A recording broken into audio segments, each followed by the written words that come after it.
Thank you, Rev. Sherman. I think we're going for another round of questioning. So let me first ask the next few minutes, if Mrs.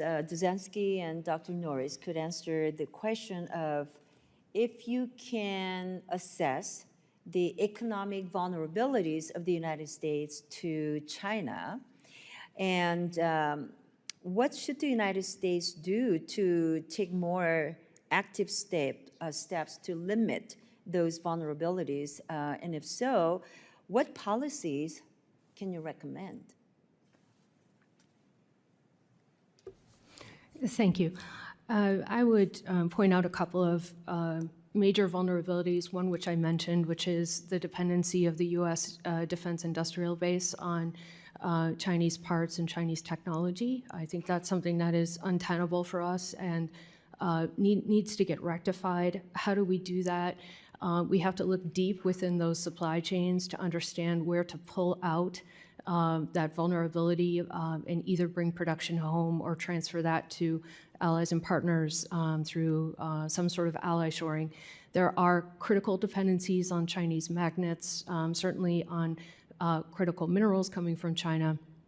These are harder to solve, but we need a game plan, and that also needs to include some very targeted innovation. The defense industrial base and the, let's call it the U.S. industrial base writ large is beginning to merge. A lot of the advanced technologies are the same, whether we're talking about manufacturing drones or manufacturing computers, et cetera. A lot of the inputs are the same. So we also need to think differently about these dependencies and how to get to that.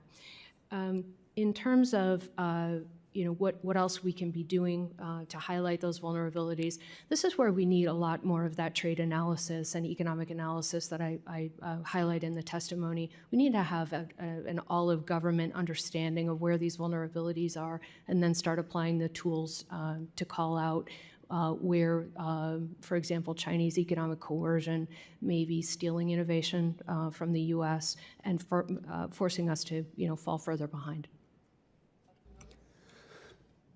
Yeah, I think I would classify the U.S. vulnerabilities to China in this domain of economic statecraft as being, there are some that are acute, that are sort of in the near term, in the next 6 to 12 to 18 months.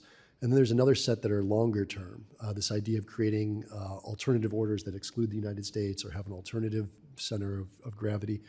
So I think those acute ones have gotten quite a bit of attention. Items like when China's the unique source of key inputs, things like for some pharmaceutical precursors. The list, I think, is well known to this committee.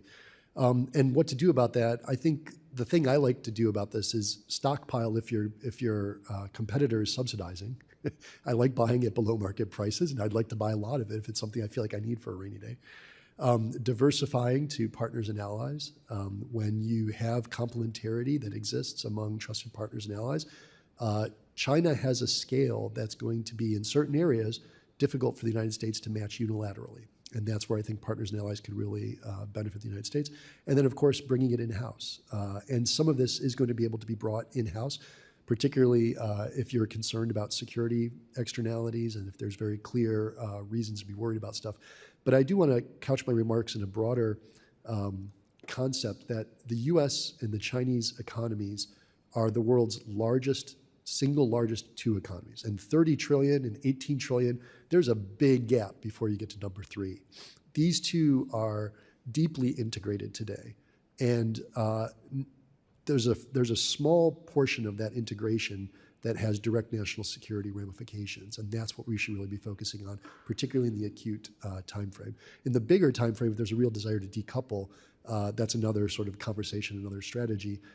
Is that ultimately in America's best interests? I think is a conversation we ought to be having as a nation.